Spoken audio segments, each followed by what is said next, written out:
All right, so you're speaking English. Yeah. Maybe you've been working on it for a while. You feel like, okay, the grammar's not too bad. I can get my point across. But Yeah. it's just not really as lively as you want it to be. Right. Yeah. Yeah. It just kind of falls a little flat, and you hear other people speaking. It just sounds Yeah. more interesting, more engaging. Yeah. So that's what we're diving into today. Yeah. Why that happens, and even more importantly, what you can actually do about it. Exactly. You've got a lot of great material to go through today. Yeah. From the way you use your voice, the sentences that you make, the words that you choose, the speed that you speak at, even just those little filler words that we all throw in there. Yeah. It's amazing, how many different factors go into how engaging or not engaging someone sounds when they're speaking. Right. We tend to think about grammar. We tend to think about vocabulary. Right. But there's so much more. Okay, so let's jump right into it. One of the first things that our sources are talking about is something called the monotone problem. And basically it's saying that one of the big reasons why English can sound so boring is that people aren't varying their voices enough. If it's just kind of a flat delivery, Right. it can be really hard for people to stay focused. Yeah. Think about it. Even if you're listening to something that you're genuinely interested in, but it's delivered in this really flat way, Yeah. your mind's going to wander, right? Yeah, absolutely. I mean, the information that we convey just through our tone of voice, through that kind of rise and fall of our voice, the intonation, Yeah. it's not just about sounding interesting. It's about getting meaning across. It's about emphasizing things, showing your emotion, even telling people what kind of sentence you're saying, whether it's a question or a statement. Yeah. So if you just think about the difference between saying, I'm really excited to go to the concert in a flat tone, Right. versus saying, I'm really excited to go to the concert. Huge difference, right? Huge difference. It's like two different messages. Totally. Two completely different messages with the exact same words. Exactly. And, you were saying that it's about conveying meaning. And, yeah, that first one, it's just like stating a fact. It's almost like a robot saying it right. It's like a computer. Yeah. It's reading something out. Yeah. But that second one, you can really hear the excitement. The enthusiasm. They're getting me excited about the concert. Exactly. I don't even know what concert we're talking about, but I want to go now. So I think that's a huge takeaway for people, Yeah. actively thinking about putting that emotion, that energy into your voice. And it seems so simple, but it's something that native speakers do without even thinking about it. Right. But for people who are learning the language, sometimes you really have to make that conscious effort to put the energy into your voice. You go beyond just, getting the grammar right and actually. Yeah, thinking about the music of the language a little bit. Yeah. Okay, cool. So another thing our sources talk about is the sentence structure rut, which is basically if you use the same kind of predictable sentence structures over and over again, it just starts to sound really unnatural. And yeah, frankly, kind of boring. Yeah. They give this really clear example of these short, kind of choppy sentences like, I went to the store, I bought some food, then I went home. It's like grammatically correct. Yeah. But it's just like, It doesn't sound like a real person. yeah, it's so robotic. Yeah. And then they contrast that with this, slightly more complex version. Like, yesterday I stopped by the store to grab some food, and afterward I headed straight home to relax for the evening. It's just so much more fluid, and, it sounds like a real person is talking. It sounds like a conversation. Yeah. Whereas the first one is like someone reading off a list or something. Totally. So it's about varying the sentence length, how you're connecting those different ideas. Sometimes when you're so focused on getting the grammar right, you just kind of fall back on these really basic structures. Yeah. But if you can consciously try to mix it up a little bit, that's going to really take your English to another level. And it makes you think, right? Like, how often do we think about not just what we're saying in a single sentence, but how the sentences are connected? Yeah. How the thoughts are flowing. Right. Yeah. And that's hard. Yeah. It's like another level of thinking about it. It is. But it makes such a big difference. It's like, when you're building something with blocks, Yeah. you can use all the same size blocks, or you can, Mix it up. mix it up and make something way more interesting. Okay, so let's move on and talk about vocabulary. This is something that I think a lot of people find really challenging. And the article talks about how if you rely too much on really basic vocabulary, those everyday words, good, bad, nice, big, small, it really limits how you can express yourself. It does. And it's interesting because English has this huge wealth of vocabulary. Yeah. But people tend to fall back on those same basic words. So if you're saying, something is very good, it gets the point across, Yeah. but it doesn't really create a strong image in the listener's mind. Right. But if you say something is, amazing, incredible, Hmm. absolutely fantastic, Yeah. suddenly the listener is getting this much clearer picture. Right. It's a much stronger feeling. Much stronger. It's such a small change, but the impact is really huge. It is. And the article encourages people to really look for synonyms to enrich their vocabulary.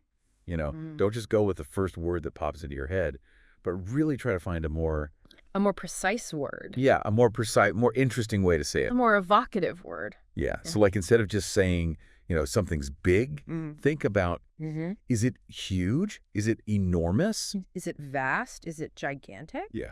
And those all create different pictures in your head. They do. Okay, let's talk about pace now. This is interesting because I think a lot of people have this idea that speaking fast is the same as being fluent. But our sources actually say that's not necessarily true. Not necessarily. Speaking too fast and speaking too slow can both make you sound less engaging. Yeah, I think it's true.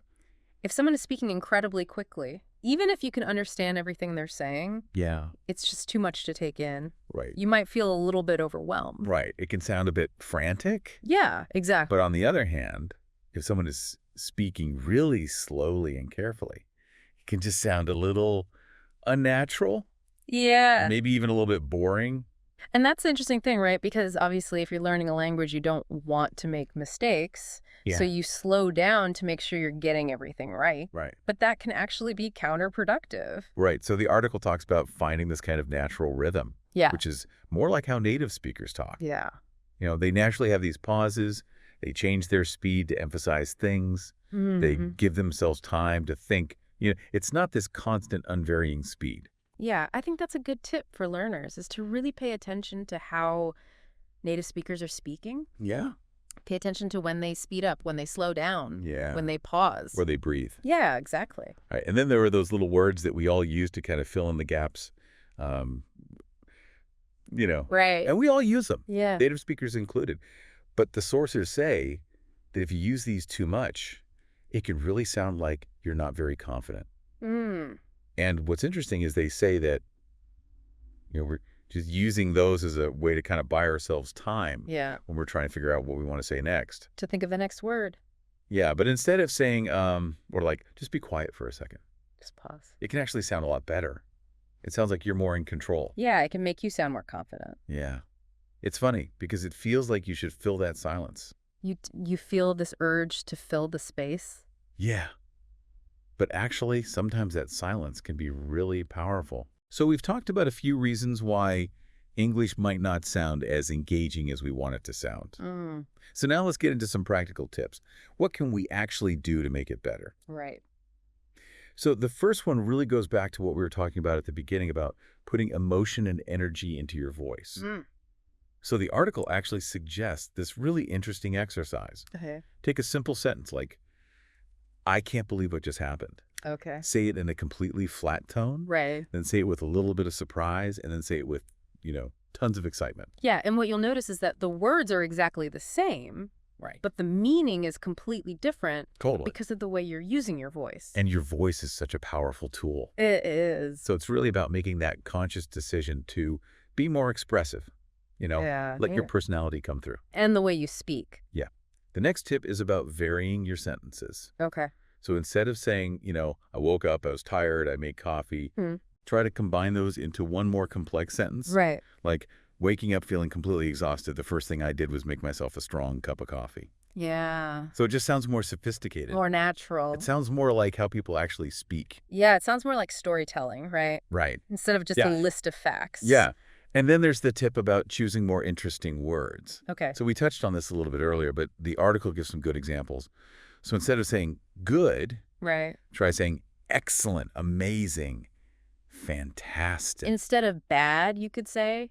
terrible, awful, Yeah. horrible, Mm. very tired. You could say exhausted, drained, weary. Right. And these are just small changes, but they can really make a big difference. Yeah, I think it's important to remember that choosing the right synonym can make a big difference to the meaning as well. So, for example, weary implies like a long period of tiredness, Yeah. whereas drained might be like a sudden loss of energy. So choosing the right synonym can really make sure that you're conveying the right meaning. That's a really good point. I think that's something that a lot of people don't think about. Mm. The next point is about confidence. Even if you're not totally sure about the grammar, even if you make a few mistakes, if you speak with energy and conviction, people are going to be much more focused on what you're saying Yeah, than on those tiny little errors. exactly. I think confidence can sometimes be more important than accuracy. Right. Because if you sound confident, people are going to be more likely to listen to you. Right. And they're going to be more forgiving of those little mistakes. There. Okay, so the last tip that the article gives is this really cool technique called shadowing. Okay. And this means listening to native English speakers, whether it's in movies, podcasts, YouTube videos, and trying to copy the way they sound. Right. So you're copying their tone, their rhythm, Yeah. even just those tiny little expressions that they use. Yeah, I think that's such a good way to internalize the sounds of the language. Yeah. Because you're not just passively listening, you're actively trying to reproduce those sounds. Right, you're really training your mouth to make those sounds. Exactly. So to wrap things up, the message here is that sounding natural and engaging in English, it does take practice, but it's something that you can definitely learn. Absolutely. It's about paying attention to your intonation, varying your sentence structures, Choosing interesting words. choosing interesting words, and speaking with confidence. And what's really interesting is that all of these things are kind of connected. Yeah. So when you start focusing on your intonation, you might naturally start speaking at a slightly different pace. You might naturally start choosing more interesting words. So all of these things can kind of work together. So for our listeners out there, I would say pick one of these techniques and just try to apply it in your next English conversation. Yeah. Maybe you try to vary your intonation more. Maybe you try to use one new interesting word, just one thing to focus on. And just notice how it feels. Yeah. Notice how people react to you. And here's one final thought for you to think about. Yeah.